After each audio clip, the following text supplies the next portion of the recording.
Ginisang sayote, ayan. Nagprito pala muna guys ng lumpia, ayan nga at antayin lang natin mag golden brown pagkatapos hanguin na natin. Ayan nga at yung pinagprituhin nito ay yun din ang gagamitin natin paggisa ng sayote. Bawasan lang at ayan at ilagay na yung bawang. Pag na golden brown na nga ay pwede nang ilagay yung sibuyas. Halu-haluin lang at ilagay na rin yung corned beef. Konting halo nga lang guys at lagyan ng konting tubig at lagyan na rin ng pamintang durog. Lagyan din pala guys ng konting asin at nor pork cubes. Ayan, depende sa inyo kung anong pampalasa ang gusto nyong ilagay sa inyong ginisang sayote. Ayan, konting halo pa at ilagay na yung ating sayote.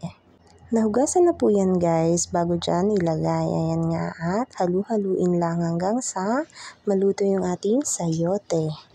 Takpan lang din muna guys para madaling maluto at konting kulo lang ay luto na siya guys. Ayan, thank you for watching.